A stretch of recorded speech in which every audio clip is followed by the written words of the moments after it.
Boa tarde a todos. Prazer enorme estar aqui com vocês hoje nesse evento aí tão inspirador.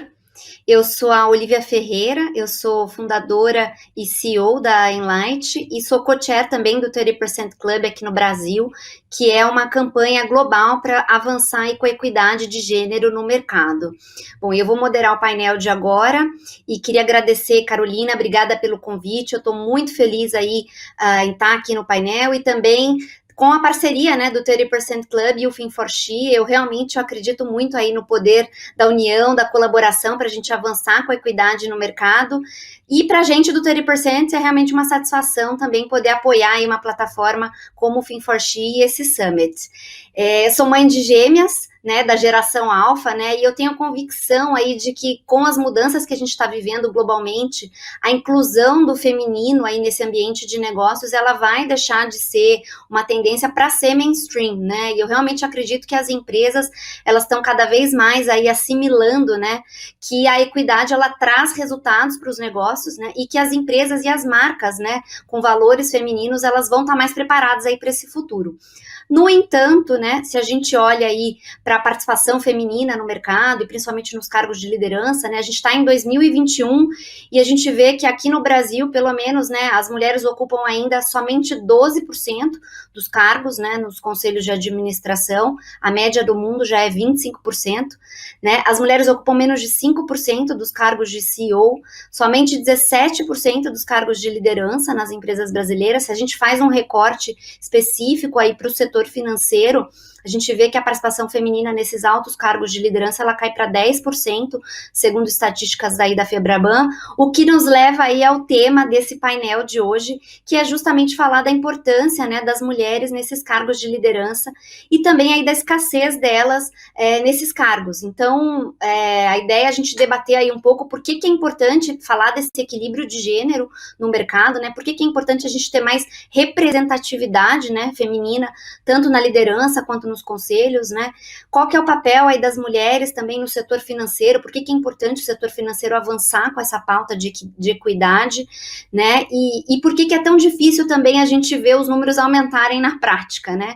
Então, para debater esses temas, a gente convidou 3 painelistas aí muito especiais, que eu tenho o prazer de apresentar aqui para vocês, que é a Natália Dias. A Natália, ela é CEO do Standard Bank no Brasil, que é um banco investimento sul-africano, né, com presença em 25 países. A Natália, ela tem uma carreira de quase 30 anos em bancos de investimentos internacionais. Ela também é mentora de negócio de impacto e ativista pela diversidade e também é membro do 30% Club e coordenadora, né, do grupo de Financial Ecosystem da campanha aqui no Brasil.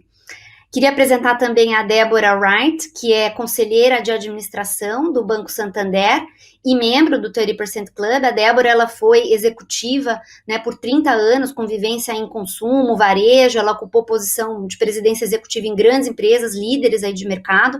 Atualmente ela é conselheira do Banco Santander e ela também é bastante engajada aí na promoção da igualdade de gênero e diversidade. E queria apresentar o Eduardo Alcalay, que é presidente aí do Bank of America no Brasil. Antes de se juntar ao banco, ele trilhou aí a primeira metade da sua carreira em bancos tanto nacionais quanto internacionais, nas áreas de crédito, investment banking, e na segunda metade ele também atuou em private equity. Ele chegou a ser CEO da Estácio, grupo educacional, né, hoje Udux, e ele é casado, Eduardo é casado, ele tem 2 filhas e um filho, né, entre 23 e 19 anos, formado em administração de empresas e direitos. Bem-vindos, né? E só rapidamente para a gente falar um pouco aqui da dinâmica do nosso painel, a gente tem até 3 horas da tarde, né? A gente vai fazer uma conversa entre a gente, um bate-bola mesmo, de 40 minutos debatendo esses temas, e aí nós vamos abrir para perguntas do público. Então, aproveitem, né? Realmente não deixem de mandar suas questões aí pelo chat do YouTube, essa interação direta aí com esses profissionais feras do mercado, né? Mandem suas perguntas e a gente vai debater elas aí no final do painel. Então, bom, vamos começar. Eu queria fazer uma pergunta para você, Natália, abrindo aqui um pouco o nosso painel. Queria que você contasse um pouco, né, da sua trajetória profissional, né, e essa escolha que você fez aí também de atuar né, 30 anos praticamente no mercado financeiro, que é tão, né, masculino, competitivo, a gente conhece, né, como é que foi um pouco dessa trajetória, e aí falar também um pouco do 30%, da sua atuação nessa causa aí da diversidade, né, como coordenadora aí do grupo de Financial Ecosystem, e por que que você acredita também que é tão importante a gente ter mais mulheres, né, como você aí em cargos de liderança? Obrigada, Olivia. Bom, em primeiro lugar, é um prazer estar aqui com a FinForShe. Eu também queria agradecer pela parceria. O trabalho de vocês é super importante para fomentar o pipeline de mulheres e, em última análise, é isso que vai permitir que a gente tenha mais mulheres em cargos de liderança. Eu queria começar essa minha fala fazendo um apelo para as mulheres que estão vendo a gente. O mercado financeiro precisa do olhar de vocês. Como em qualquer indústria, o teu crescimento dentro desse setor, ele vai depender de um pouco de sonho, de muita atitude e uma certa dose de ousadia. Então, eu queria dividir aqui bem rapidinho a minha história. Ao contrário de muitas outras pessoas podem pensar, eu nunca tive como meta me tornar CEO de uma empresa, muito menos de um banco. Mas escolher o mercado financeiro foi natural para mim. Eu tive uma formação familiar em que meus irmãos e eu, a gente não foi determinado por estereótipos de gênero e sempre fomos incentivados a desenvolver uma carreira. E também, diferente do que muitas mulheres que estão me assistindo possam pensar, minha inclinação natural a vida toda foi para ciências humanas e não nas exatas. Mas quando eu ingressei na faculdade de administração, o mundo do universo corporativo se abriu para mim. Eu inicialmente queria trabalhar com moda e eu acabei decidindo, tomando essa iniciativa de buscar emprego, o meu primeiro emprego, nas empresas que eu admirava. Eu selecionei 6 empresas e acabei passando num processo seletivo de um banco de investimento americano, JP Morgan Chase, e lá se vão 30 anos trabalhando em bancos de investimento. O que me atraiu de cara e que eu gostei, que me mantém no mercado, são os desafios, sobretudo o intelectual, a eficiência e a organização do setor e, mais recentemente, a transformação que, de um lado, nos ameaça, mas abre um novo caminho de oportunidade para esse setor. Então, venham trabalhar com a gente. Durante toda a minha trajetória, sempre fui minoria, ou talvez a única mulher na sala, mas eu confesso que eu só dei atenção à causa da diversidade mais recentemente. E hoje, juntamente com o 30% Club, eu advogo por uma maior participação das mulheres no mercado financeiro em geral, e porque eu acredito que nós não podemos nos contentar com o papel de ser a exceção que confirma a regra do quão difícil é chegar lá. A gente tem que atingir essa posição de liderança para mudar as regras do jogo. Por isso que eu tenho me engajado tanto com o 30%. Para quem não conhece, o 30% Club é uma campanha global. Ela teve início em 2010 no Reino Unido, com o objetivo de aumentar a participação das mulheres nos conselhos de administração das empresas listadas no Reino Unido. Hoje essa campanha é uma campanha global, ela atinge 15 dos países do G20 e outros tantos países, e teve, por exemplo, só para citar um dado, no próprio Reino Unido, a gente conseguiu aumentar a participação feminina nos conselhos de 12,5% para 32,3% hoje. 2 pontos importantes para vocês entenderem sobre a campanha por que a gente foca em conselhos de administração e C-Level? Pelo meu comentário inicial, porque a gente precisa mudar o topo para mudar as regras do jogo. E por que 30%? 30% a gente costuma dizer que é o piso. A nossa meta é atingir a equidade nessas posições de liderança, mas várias pesquisas e estudos apontam que 30% é um ponto de inflexão, onde a gente consegue dar uma voz mínima para qualquer grupo minoritário poder se posicionar. E também, diferentemente de outras campanhas que advogam aí pela diversidade, o 30% ele pressupõe o engajamento dos homens. E isso também me atraiu muito. Por isso que eu queria ressaltar mais uma vez a presença do Alcalay aqui com a gente, que é tão importante, porque a causa da diversidade não é uma causa feminina, é uma causa da sociedade. As metas da campanha aqui no Brasil são zerar a quantidade de empresas do IBRX da B3 que tem conselhos de administração exclusivamente femininos até 2022 e depois alcançar um mínimo de 30% de mulheres no conselho de administração até 2025. A campanha ela funciona engajando acionistas, investidores institucionais, presidentes de conselhos e CEOs que se comprometem publicamente a apoiar as metas da campanha e também a influenciar a agenda nas organizações onde eles trabalham para fomentar a participação feminina. É importante a gente ressaltar que nós não estamos aqui defendendo cotas. A adesão à campanha é voluntária e são metas pró-business. O compromisso das empresas e dos membros é sempre aspiracional. E a gente tenta trabalhar os dois pilares que podem influenciar essa equação. Então, tanto acessando a demanda, ou seja, nos engajando com as empresas que são listadas para poder conscientizá-las da causa da diversidade, e, por outro lado, também as conectando com a oferta, com os vários bancos de dados, onde a gente pode acessar os talentos femininos. E aqui existem vários, mas só para citar alguns, a gente tem o banco de dados do WCD, do IBGC, que é o Instituto Brasileiro de Governança Corporativa, de algumas escolas de negócios, como a Sampouso, a Fundação Dom Cabral e outros. A campanha ela está estruturada em vários grupos de trabalhos que vão representar os diferentes atores do mercado. Então, a gente tem um grupo muito ativo dos investidores, dos quais fazem parte a Petros, a Previa, BlackRock, Rubico, para citar alguns, e que anualmente, por exemplo, enviam cartas para suas investidas para atentar para a questão da diversidade. A gente tem um outro grupo de trabalho das empresas de Executive Search, os Headhunters, que ao aderirem à campanha também se comprometem a sempre mostrar pelo menos 30% de mulheres para as posições que eles estão trabalhando, e talvez um grupo dos mais novatos, que é o que eu coordeno e que a Olivia mencionou, que é o do Financial Ecosystem. O Financial Ecosystem ele tem por objetivo coordenar essa abordagem da diversidade de gênero entre os vários stakeholders do mercado financeiro. Então, obviamente que além de replicar as metas globais da campanha para as instituições financeiras que estão listadas no IBRX, a gente também quer fomentar a oferta de produtos e serviços que estimulem a igualdade de gênero, e depois eu acho que a Débora vai poder comentar um pouco, porque o Santander tem um trabalho fantástico nesse sentido, e também aumentar a participação das mulheres no mercado financeiro. Por isso que a gente vê com tanta alegria e tem trabalhado tão próximo do Fin4She. O nosso público-alvo são os bancos comerciais de investimento, os fundos de private equity, as instituições de classe, enfim, todo esse ecossistema. Mas por que é importante a gente falar de diversidade, aqui entrando mais especificamente no tema do painel? Eu acho que diversidade não é apenas uma questão moral e de engajamento, embora isso seja muito importante cada vez mais nesse novo conceito de capitalismo de stakeholder, esse engajamento seja necessário e requerido pela sociedade. Mas existem diversos estudos que provam um fundamento econômico em prol da diversidade. Então, a gente está falando de mais negócios.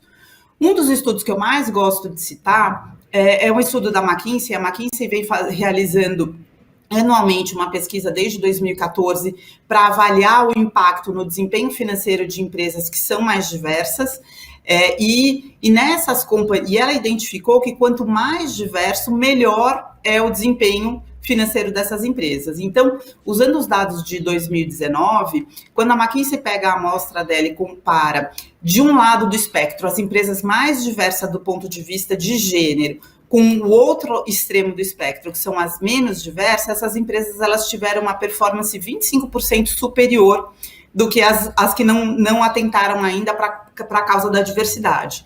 Quando a gente avalia a diversidade étnica e racial, essa diferença é ainda maior, é 36%. Então, muito. A gente está falando de business e a gente está falando de como isso pode impactar a economia mundial. Tem diversos estudos que mostram que também, se a gente alcançar a paridade de salários entre homens e mulheres, o que isso significa para o PIB global. Então, eu acredito que, na verdade, tem duas coisas que a gente precisa também entender nessa jornada da diversidade. Primeiro, que a diversidade ela não é uma meta, ela é uma jornada e é um aprendizado. E a gente precisa também, para poder fazer essas regras valerem e ter os efeitos que a gente descreveu aqui na McKinsey, a gente precisa, de fato, de um comprometimento do topo, né, para poder avançar essa agenda, e também da gente ter certeza que a gente não só coloca pessoas mais diversas, mas que a gente promove a inclusão dessas pessoas, o que algumas pesquisas têm mostrado que tem ficado aquém. Por que também é importante? Os boards mais diversos, onde as mulheres participam, elas têm uma condição melhor de tomarem decisões mais robustas. A gente também acredita que as mulheres têm um perfil muito porque talvez a gente seja menos ousada comparadas com os homens, o que pode ser visto como um demérito, na verdade tem sido visto nos cargos de liderança como mulheres que expõem menos as empresas a riscos desnecessários. Então, é muito importante a gente salientar 2 pontos aqui para concluir a minha fala. Primeiro, que não adianta ter uma agenda só de diversidade e inclusão, não é suficiente, a gente tem que tomar ação concreta e se comprometer com metas específicas, e que existem provas concretas que a inclusão e a diversidade, elas não são apenas o que é politicamente correto, mas um caminho para um crescimento robusto e sustentável do mundo. Obrigada, Olivia, devolvo para você. Legal. Perfeito, Natália. Acho que foi uma bela introdução aí. E eu gostei muito da sua fala no que você disse, assim, não é uma questão das mulheres, né? A diversidade é uma questão de negócios, né? Então, a gente precisa trazer homens e mulheres juntos para trabalhar nesse equilíbrio, nessa equidade aí dentro do mercado. E aí, queria chamar o Alcalay para a nossa conversa. Alcalay, queria que você falasse um pouco, assim, do papel dos homens também nessa pauta de equilíbrio de gênero, né? Tanto nos cargos de liderança, como na força de trabalho como um todo, assim, né? Por que você, também como indivíduo, né? Aí não só como executivo, presidente de banco, enfim, mas por que você se sensibiliza também com esse tema, né? E como é que você tem se engajado aí, sim, pessoalmente, profissionalmente também, para promover essa equidade aí de gênero, tanto no banco como fora, enfim. Conta um pouco pra gente da sua jornada nessa causa aí também.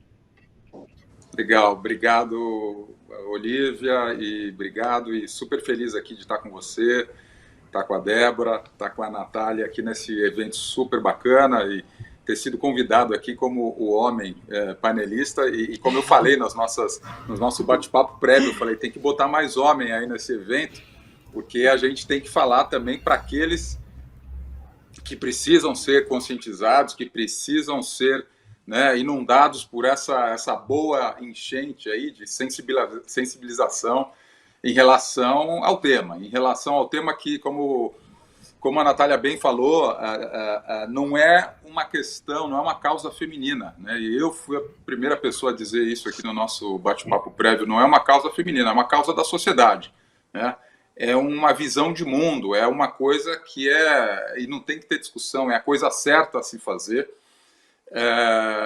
como uma nova forma de se viver, de se relacionar, de se trabalhar, né? A diversidade como um estado de espírito permanente, e a diversidade em relação à igualdade de gêneros, a diversidade em relação a todos os outros capítulos que cada vez ganham mais força na sociedade e, felizmente, por organizações não governamentais, por empresas e instituições que cada vez mais levantam não só a bandeira, mas como implementam, como são agentes de mudança nesse sentido. E eu tenho a felicidade de estar presidindo o Bank of America aqui no Brasil há mais de 4 anos, e felicidade digo porque é uma empresa muito consciente, e não só consciente, mas muito agente nessa agenda de mudança, agenda de sensibilização, conscientização,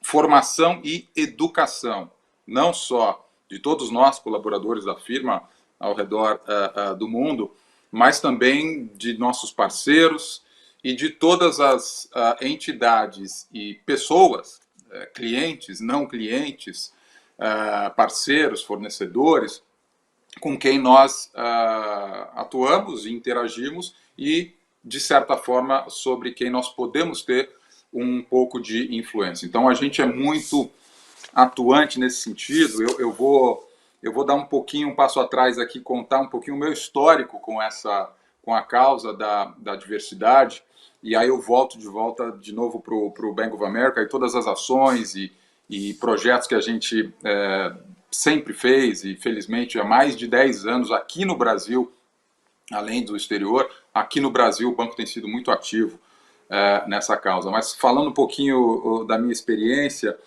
é engraçado, né? Eu sou filho caçula de 3 irmãos homens, né? Nós somos 3 irmãos homens, eu sou o caçula, uma família bem tradicional, tenho 52 anos, então cresci e vivi minha infância e minha formação de adolescência e juventude profissional num ambiente conservador, num ambiente em que diversidade não era uma coisa presente como a gente tem hoje.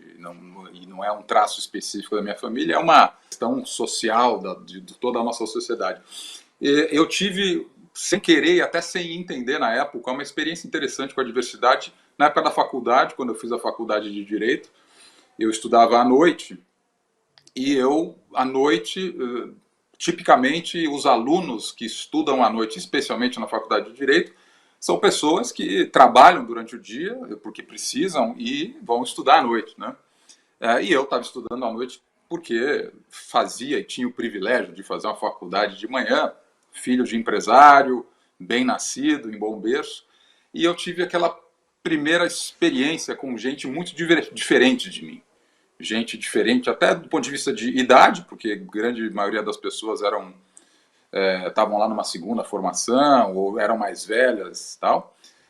De origem social, porque eu era filho de empresário, bem nascido, classe A, graças a Deus, um privilégio, e lidava com pessoas de origens muito simples, humildes, que estavam lá estudando literalmente para subir na vida e trabalhavam durante o dia, e foi uma experiência muito interessante. Eu, sem entender, sem enxergar aquilo, fui me inserindo naquilo, respeitando aquilo, aprendendo a escutar e também aprendendo a me fazer escutar, né? Porque eu era também diferente lá de todos eles. Então, foi muito bom. E aí, passei por isso e enveredei pelo mercado financeiro. Como você falou aí antes, Natália, mercado financeiro, todos nós sabemos, sempre foi, e especialmente nos últimos 30 anos, que é a minha história de mercado, um mercado muito predominantemente dominado pelo público masculino e onde a masculinidade, era muito forte, era o modus operandi, era o entendimento de mundo, tal, né? Enveredei por isso tudo e voltei a ter uma experiência de diversidade quando fui ser presidente, depois de 28 anos na minha carreira, presidente da Estácio, onde, por natureza, área educacional, muitos funcionários mulheres, tanto administrativas quanto e principalmente da área do corpo docente, e principalmente alunos, né? Alunos e alunas, nós tínhamos mais de 50% de alunas mulheres lá na Estácio. E eu comecei a ver isso tudo. E aí, pois bem, em 4 anos e meio atrás, me juntei ao Bank of America, onde aí sim eu cheguei no paraíso e realmente onde a diversidade é tida como não é só uma agenda, não é uma questão de metas, como a Natália falou, é uma questão de modus operandi permanente, é uma questão da jornada, como ela falou, uma questão de visão de mundo, uma questão de entendimento, visão de mundo e atitude, né? E foi muito bom, mas eu precisei, eu confesso, e a gente não pode ter vergonha de dizer que a gente precisa ser educado, precisa ser formado, precisa, como literalmente eu tive um banho de loja no assunto diversidade, e foi muito bom esses últimos 4 anos, um aculturamento, uma conscientização, uma sensibilização, e aí, para pegar uma coisa que estava lá adormecida um pouco, ou que precisava germinar dentro de mim, e foi muito legal, e hoje eu sou um ativista muito forte da causa da diversidade, e em especial da causa da igualdade de gêneros. Como já várias vezes já fui defrontado, como a Natália também falou aí, a causa da diversidade e a conscientização, a sensibilização é uma coisa que tem que vir do topo, o comprometimento e o compromisso do topo. E aí, eu, na posição de CEO, a toda hora escuto isso e procuro cada vez mais praticar isso. Eu entendo isso como uma coisa, como eu falo, eu não discuto muito. Na vida e nos negócios, a gente sempre tem que fazer o que é certo. E diversidade é o certo, porque é um reflexo de como efetivamente a sociedade é. A sociedade é diversa, a sociedade é balanceada, a sociedade é eclética, a sociedade é diferente. E a gente tem que trazer isso para dentro das organizações, especialmente as organizações empresariais, e também, e por que não, vamos mudar essa trajetória histórica do mercado financeiro predominantemente dominado pelos homens. Eu costumo dizer, e essa é de autoria minha, e eu fico feliz isso porque isso me mostra que eu realmente aprendi e que aprendo cada vez mais. Para mim, diversidade significa respeito. Respeito traz confiança. Confiança no plano pessoal traz alta performance. Quando as pessoas estão confiantes, elas performam melhor. E confiança entre pessoas e entre organizações trazem bons negócios. Então, diversidade, respeito, confiança, performance e bons negócios. Não preciso dizer mais nada em relação ao quão adequado e necessário e desejado isso é na atividade empresarial e financeira, e a gente procura forçar e reforçar muito tudo isso no nosso dia a dia e na nossa cultura de gente no Bank of America. O Bank of America, e eu me orgulho, e tenho um orgulho de participar desse grupo, o Bank of America é de apenas 5 empresas no S&P 500 que tem 6 diretoras mulheres no seu conselho de administração. Nós temos 6 mulheres no nosso conselho de administração, obviamente do Bank of America global. E isso mostra os números que a Olivia diz que a gente tem que trabalhar tanto para mudar esse quadro, que é uma em apenas 5 do S&P, do S&P 100, tá? Mas é 5%. Então, e eu me orgulho de fazer parte dessa firma. O Bank of America tem na sua diretoria sênior, na liderança estratégica que responde ao nosso CEO global, Brian Moynihan, tem 32% de mulheres compondo o seu comitê executivo global que respondem diretamente ao nosso CEO. E aqui a gente tem a alegria de, aqui no Brasil, a nossa diretoria que responde para mim, nós temos 34% de mulheres nesse corpo diretivo aqui do Bank of America no Brasil. E isso inclui pessoas na área de business, né, de client facing, e também inclui pessoas na área de middle office e back office. Do ponto de vista de população total, nós temos 42% de toda a nossa população aqui no Brasil sendo mulheres, o que também é um bom número, pode melhorar ainda mais, mas é um bom número. Globalmente, o Bank of America no globo tem 50%, nós estamos cravados lá em 50% do nosso workforce sendo mulheres. Então, é um pouco disso que eu queria passar aqui a minha experiência, passar aqui o meu depoimento. E como eu digo, os homens têm que ser agentes centrais aqui na causa da diversidade, nos fóruns e nas discussões de uma causa que não é só de vocês, mulheres, é uma causa da sociedade, é uma causa em prol, e eu diria não só em prol das mulheres, é uma causa em prol da sociedade, porque as mulheres estando mais presentes, as mulheres contribuindo mais e entregando e mostrando o potencial que elas têm, vai contribuir para uma sociedade melhor, vai contribuir certamente para empresas mais competitivas, empresas mais balanceadas, empresas mais corretas e, por consequência, empresas mais competentes. Então é isso. Obrigado. Passo a palavra, te devolvo a palavra aí, Olivia, e vamos ouvir a Débora. Muito legal. Alcalá, é sensacional, obrigada e parabéns aí pela sua jornada aí e apoio, né, essa causa, como você falou, eu acho que isso é fundamental, a gente ter homens e mulheres trabalhando junto para construir esse futuro aí com bons resultados para as empresas e para a sociedade, né. Queria passar agora a palavra para a Débora.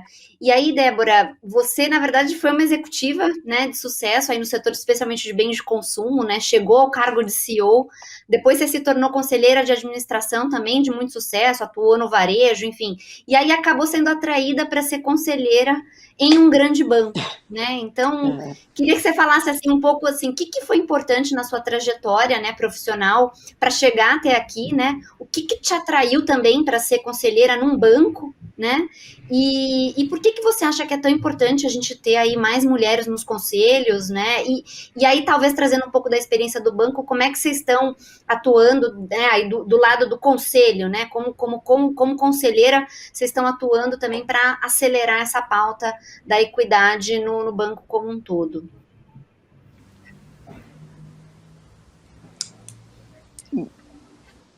Obrigada, Pode ir, Dê. Olivia. Pode ir? Tá bom. Muito bem. Boa tarde, pessoal. Vou iniciar dizendo, né, da satisfação que é estar aqui com vocês nesse evento Young Women Summit, né? E agradecer o convite para fazer parte desse painel. Olivia, Natália, Eduardo Alcalay. Eduardo, excelente, você é um verdadeiro he for she, né? Muito bom. E a Natália também já super especialista em diversidade, né?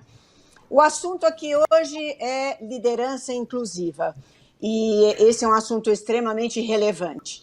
Da minha trajetória, o que eu ressaltaria? Bem, fui executiva atuando em várias indústrias, precursoras nas posições de liderança de minha geração. Fui aprendendo de maneira empírica e forjando um caminho, às vezes à força, né? E tendo que obrigatoriamente ser muito melhor do que os homens, meus pares, para poder crescer na carreira. Não existia coaching, nem mentoria, nem, na verdade, nem outras mulheres à minha frente em quem eu pudesse me espelhar, tá? Não foi antes do final da década de 90 que a diversidade e as competências ditas femininas passaram a ser valorizadas. Até então, eu tinha que me adaptar e até emular o estereótipo masculino, tá? E eu diria, pensando que as características mais masculinas de liderança, como, por exemplo, assertividade e ambição, elas são importantes, são críticas num momento inicial de carreira. Mas, a partir de um certo ponto, a capacidade de trabalhar em equipe, a escuta empática, o acolhimento e a vocação para formar e orientar outros profissionais passam a ser mais importantes. Eu fui a primeira mulher a ocupar muitas das posições, diretoria, CEO, né, por onde eu passei. Mas eu sempre prometi que eu não seria a última. Eu iniciei a trabalhar efetivamente a causa da mulher há uns 15 anos, junto com um grupo de executivas que começaram se questionando por que ainda há tão poucas mulheres CEOs ou conselheiras no mercado brasileiro. Aí montamos um projeto que acabou sendo a semente do que hoje é o WCD, Women Corporate Directors, que é um grupo de afinidade global, com sede em Nova York e que já atua há 10 anos no Brasil. Outra iniciativa, montamos junto com o IBGC o Programa de Mentoria para Mulheres, que também está na sua 5ª turma, o PDEC, né, que é o Programa de Diversidade em Conselho, que acabou criando visibilidade para essas mulheres que têm potencial para serem conselheiras. Além do 30% Club também, onde eu também sou embaixadora e, enfim, eu sou bastante ativista em prol da causa da diversidade, né? Hoje, diversidade e inclusão está na pauta dos artigos acadêmicos, nas pesquisas das grandes consultorias, na agenda dos investidores institucionais e na agenda dos conselhos, tá? Mas nem sempre foi assim. Até uns 5 anos atrás, por exemplo, não era. O movimento cresceu, criou tração, né? É uma questão também da evolução da sociedade, porque os negócios não acontecem num vácuo, acontecem inseridos num contexto social. E aí eu lembro de uma frase excelente do Victor Hugo, que diz que não há nada mais poderoso no mundo do que uma ideia cuja oportunidade chegou, né? Então, é o correto, diversidade, inclusão e equidade, todos nós agora nos conscientizamos da importância e de como isto é bom para os negócios. Mas, respondendo à pergunta, o que constrói um caminho para conselho, eu diria trajetória, impacto, entrega consistente de resultados, ter sido líder e responsável por uma área de negócios, ter essa vivência real na prática. Importante também é ter uma visão generalista e ter em uma ou mais áreas de expertise uma excelência. Isso pode ser, por exemplo, estratégia, inovação, finanças, recursos humanos, alguma coisa assim. Em relação a me juntar a um banco, olha, eu pensei muito, mas muito mesmo, antes de aceitar o desafio de sentar no conselho de um banco grande, de uma indústria regulada e de um mercado onde eu nunca tinha atuado antes. As responsabilidades fiduciárias são muito sérias. Evidente que me atraiu muito o desafio, me tirou de minha zona de conforto e me obrigou a me educar e voltar a aprender, algo que eu gosto muito. E eu tive a sorte porque o Banco Santander tem um excelente programa de onboarding, de integração para os seus novos conselheiros, além de um excelente programa de educação continuada, o que nos deixa engajados, atualizados em relação aos principais temas e desafios de mercado. Me atraiu também o fato de eu poder contribuir com uma visão diferente, a visão de varejo e trazer conceitos de outros mercados de consumo onde eu atuei, tá? Eu sou, de fato, eu diria, representante da diversidade que, em minha opinião, é a mais importante, que é a diversidade cognitiva. No final, é isso que se busca. Pensamento, perspectiva, olhar diverso, e que são muito importantes para a gente evitar o tal pensamento homogêneo, né? Então, por que é importante termos mais mulheres nos conselhos de administração? Eu vou começar citando primeiro porque pelo exemplo, né? É muito importante para as demais mulheres que estão crescendo nas organizações. Tendo dito isso, olha, a diversidade dá trabalho e exige investimento para criar-se e desenvolver uma cultura de inclusão por parte das lideranças e aceitação em todos os níveis organizacionais.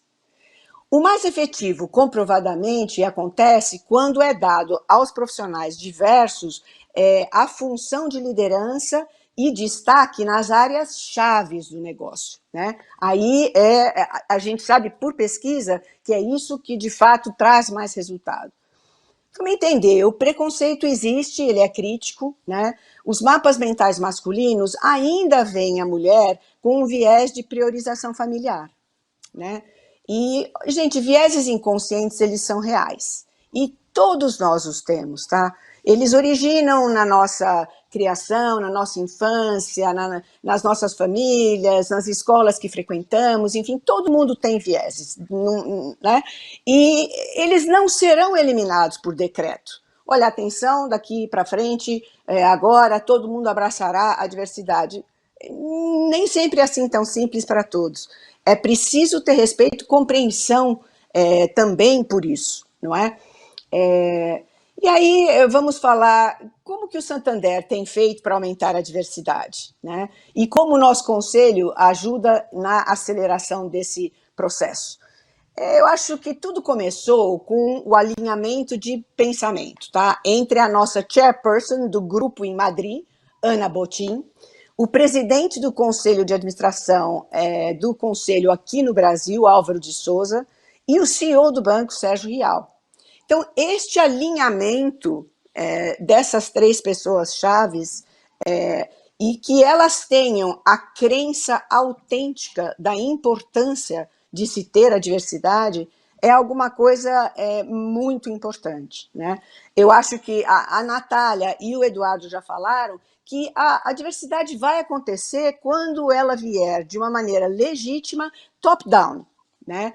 E, de fato, é preciso assim, esse compromisso de fazer acontecer e a resiliência, né? Porque é, de fato, um programa, né? Ter um plano também é fundamental, porque ela não acontecerá naturalmente, né? Durante anos, não, vamos deixar que naturalmente a presença da mulher irá crescer. Não acontece naturalmente, tá? Importante é mensurar por cargo, por região geográfica, por área funcional, estabelecer claramente um ponto de partida, né? Ter um senso de onde se está, né, um censo demográfico das pessoas na organização, e quais são as metas que se pretende atingir para cada tipo de diversidade e em que espaço de tempo. Tá? Eu faço parte do comitê de pessoas no banco que assessora o conselho de administração. Né? E no comitê, a gente faz questão, por exemplo, para ter candidatos com representação ao menos de gênero, quando a gente está buscando novos nomes para conselho, tá? Mas, assim, eu reconheço que os bancos, hoje, de talentos para backups, ainda são, em geral, predominantemente masculinos, tá? Há que ser proativo na busca de talentos alternativos. Eles existem, tá? Mas você precisa ser diligente. Isso vale tanto para conselho quanto para diretoria executiva. No banco, no Santander, hoje, no Brasil, no grupo tem já equidade, nós temos 50% de representação de mulheres, no Brasil somos 30% de mulheres no conselho aqui, e se a gente considerar entre os conselheiros independentes, já somos 50%. As mulheres, né? Estamos também fazendo vários movimentos de aumento na diretoria executiva da presença de mulheres, e para isso é importante que o pipeline seja mantido rico, não é? Veja, para chegar em conselho, para chegar numa diretoria, numa posição de CEO, tem que ter uma trajetória profissional. Então, a gente estimula as mulheres, por favor, continuem firmes em suas carreiras, que às vezes a gente tem dificuldade de conciliar alguns papéis, mas é muito importante porque, olha, há espaço, há necessidade e a gente valoriza a presença de todas, né? Uma das grandes responsabilidades do Conselho no pilar capital humano é desenvolver planos de sucessão para as posições chaves e também o desenvolvimento de talentos futuros da organização. Tá? O papel do Conselho é acompanhar, apoiar e cobrar também. Né? Às vezes, assim, olha, o que o Conselho deve fazer é não aceitar respostas simplistas. Façam perguntas assim, desafiadoras, né? Não, parece, olha, não entendi, repita para mim o porquê que você não tem ainda a representação correta estabelecida em plano na sua área, né, da diversidade. Então, cobrar é importante. E eu vou terminar dizendo que, repetindo um pouco, tanto o Eduardo quanto a Natália disse isso, e eu acho que nós estamos todos de acordo, a diversidade é uma jornada, ok? Não é uma imposição, cada organização estabelece a sua rota e a velocidade que lhe é conveniente, né? E principalmente aprendendo, fazendo benchmarking com as organizações que estão à frente, né? O que deu certo, o que não deu, o que se adapta à nossa cultura e o que não. Então, basicamente, é isso, Olivia. Muito legal, Débora. Primeiro, parabéns aí pela jornada e pelo trabalho, e acho que você trouxe bons exemplos concretos de como ajudar a acelerar essa pauta de uma forma que, sim, seja entre aspas, natural, né, com essência, mas ao mesmo tempo com foco e intenção, né? E aí, assim, eu tenho algumas perguntas, mas a gente já está recebendo algumas perguntas aqui do público que estão bem alinhadas aí com esse gancho que você fez agora no final, Débora, que é qual o papel das empresas e até dos conselhos, né, para acelerar e fazer isso avançar de fato, concretamente nas empresas, né? Então tem uma pergunta aqui que vale para todos, mas eu queria especialmente aí ouvir o Alcalá e a Natália, né, trazendo um pouco da experiência deles também nos bancos, nos respectivos bancos. Na opinião de vocês, né, por que muitas empresas ainda têm dificuldade de sustentar estratégias e práticas voltadas para a diversidade e inclusão que realmente trazem resultados, né? Qual o principal desafio que vocês enxergam? Aí não sei se a Natália quer começar ou o Alcalá. Natália, quer começar ou começo eu aqui? Pode começar e eu pego aqui. Tá legal. Não, essa é um ótimo ponto. Eu acho que falta coragem, falta determinação. Como a Débora falou, não é fácil, não. Né? Gerar e criar e crescer em diversidade não é fácil, é difícil. Como a gente fala, né? Fazer o certo é difícil. Ser agente de mudanças contra paradigmas e vieses históricos aí, sociais, é difícil. Então, precisa coragem, coragem desde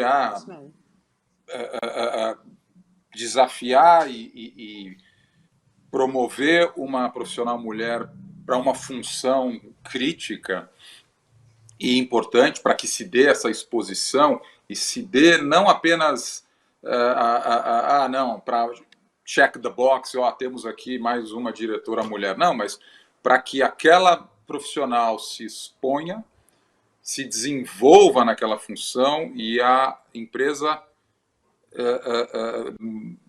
exerça a diversidade. Não é mostrar a diversidade, é exercer a diversidade, porque isso é um exemplo para fora e é um exemplo para dentro também, é um exemplo, uma inspiração para as profissionais mulheres que estão lá dentro daquela organização. Então, falta essa coragem.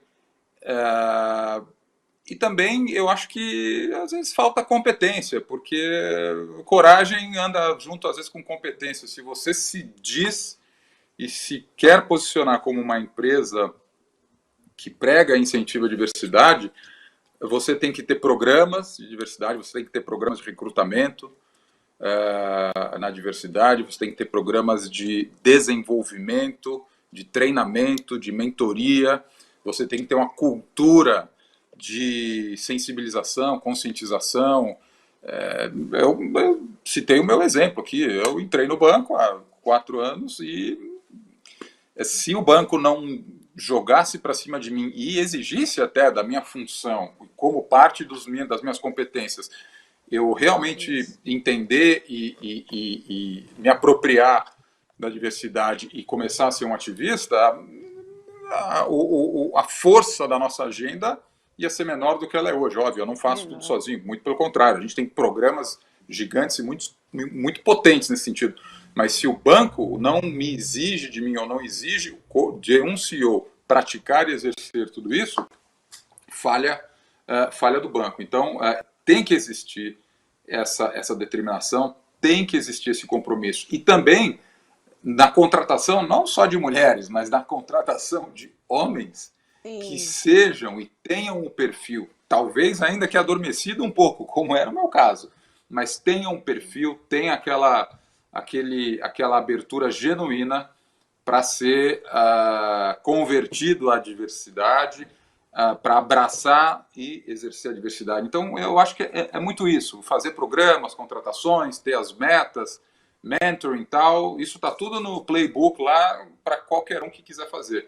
Tem que ter a conscientização e tem que ter a vontade, a coragem e a competência genuínas para praticar isso. Eu acho que é isso que eu julgo ser o desafio, isso que eu julgo ser uma das maiores e mais importantes condições para se caminhar nesse sentido. Muito legal. Natália, quer falar um pouco também das práticas que você tem observado aí no setor financeiro, especialmente aí no seu banco, tanto de atração, retenção, promoção, na linha do que o Eduardo colocou, que tem que ter uma agenda corporativa e uma cultura mesmo, né? E como é que você migra aí, né, da questão de metas e programas, incentivo, para isso ser incorporado também na cultura mesmo, né? De inclusão, inclusive, né? Que você comentou também na sua fala. Não, você roubou as palavras da minha boca. Eu acho que, complementando um pouquinho a fala da Alcalay, a gente sabe que a cultura organizacional, ela come qualquer estratégia no café da manhã. Então, acho que a primeira questão é como é que a gente faz essa transposição entre uma agenda virar, de fato, um aspecto cultural que está intrínseco em todos os colaboradores da organização, né? Esse talvez seja um aspecto, e quando a gente fala de cultura, aí é muito difícil, porque se a gente levar em conta que hoje, no Brasil, você tem, até por conta do aspecto cultural também, as mulheres, elas se dedicam muito mais horas para os afazeres domésticos do que os homens. Essa disparidade está, a cada semana as mulheres dedicam 22 horas contra 11 horas dos homens. E se a gente agregar isso, o dado de disparidade salarial aqui no Brasil, as mulheres em média recebem 78% do salário dos homens, e se a gente vai para os cargos de liderança, esse número cai para 62%.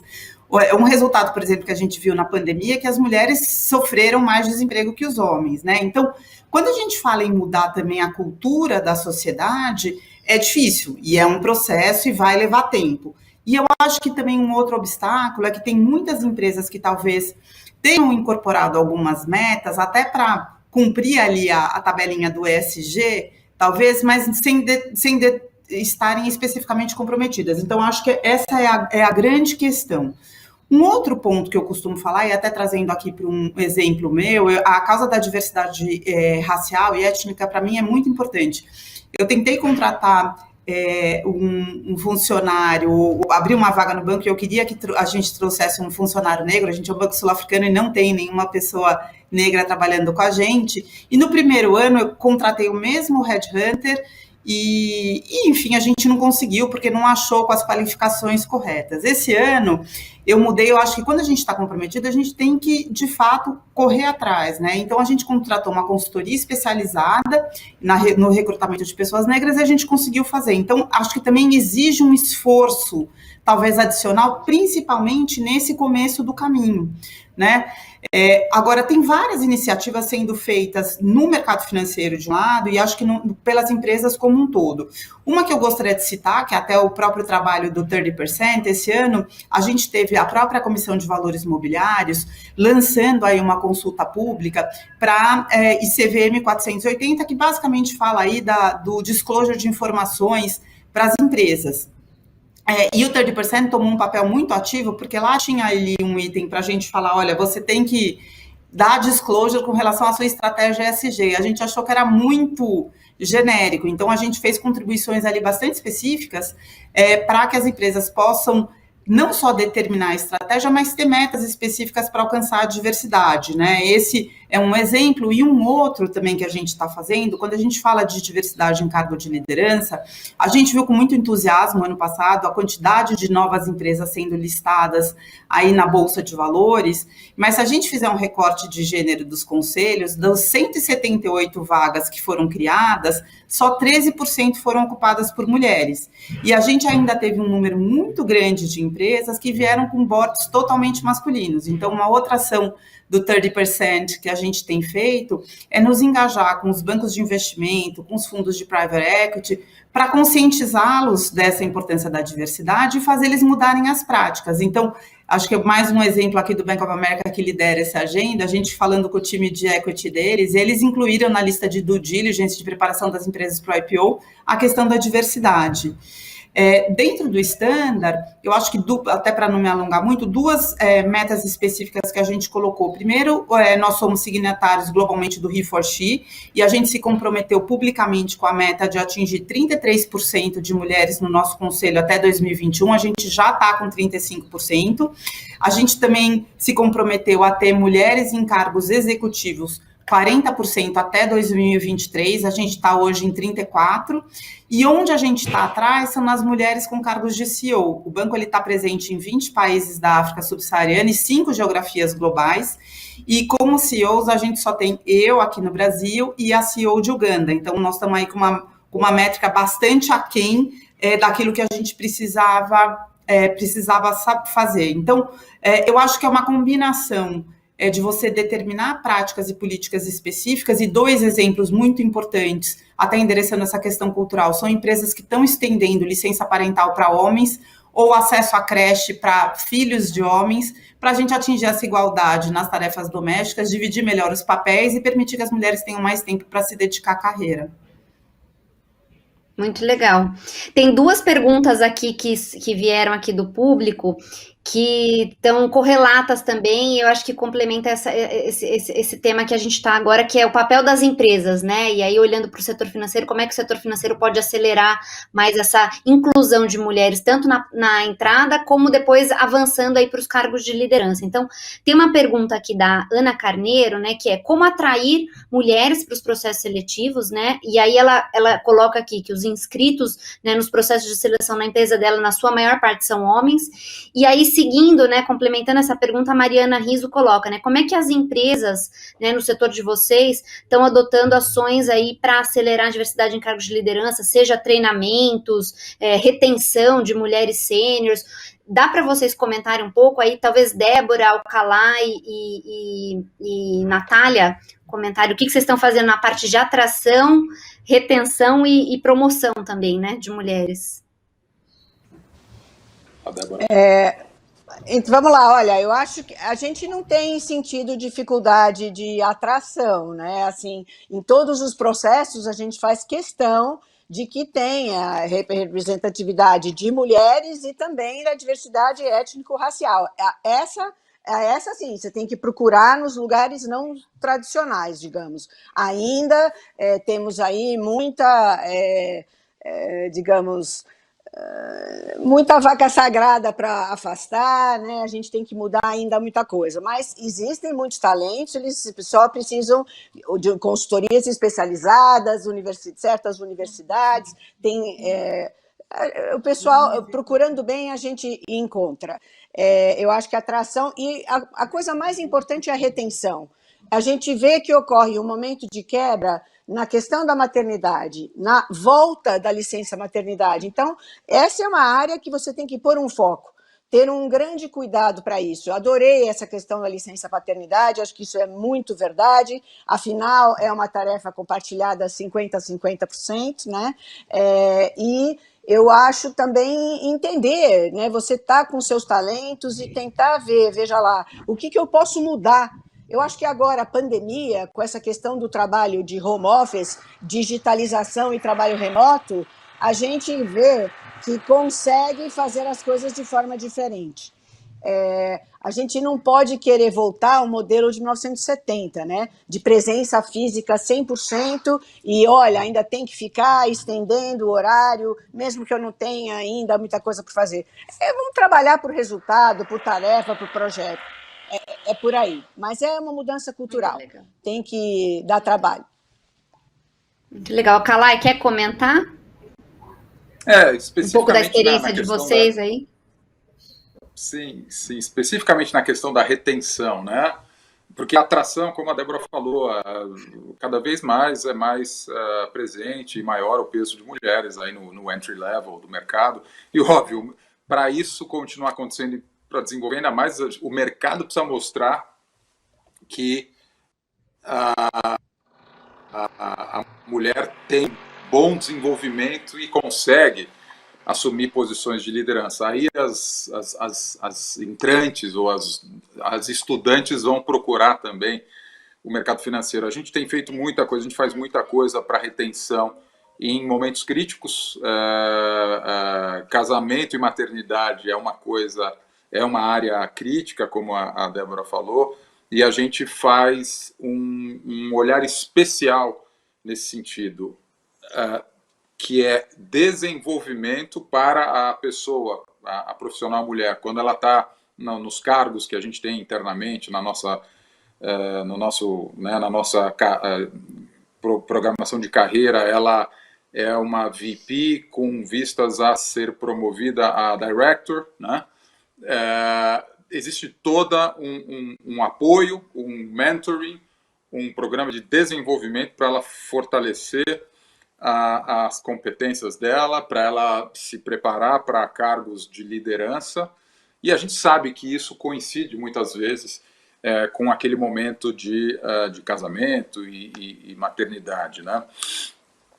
Também nós, outro dia eu estava fazendo a minha sessão com mulheres MDs, né? Mulheres que chegaram assim no topo, não da organização, mas no topo naquele bracket mais sênior de carreira, de Managing Director, que certamente estão em posições sêniores ou de liderança de alguma unidade de negócio, ou alguma unidade de função de apoio, mas tem muito chão pela frente. E o que a gente quer é que aquela mulher sênior avance para uma área global de produto, ou avance para uma área regional e global de apoio, se torne uma country manager em algum momento, e a gente sabe que precisa ainda muito apoio. Então, estava eu dando a minha experiência e dando uma mentoria para uma Managing Director recém-promovida e olhando os próximos 5, 10 anos dela para que ela seja, assim, candidata a uma posição de liderança muito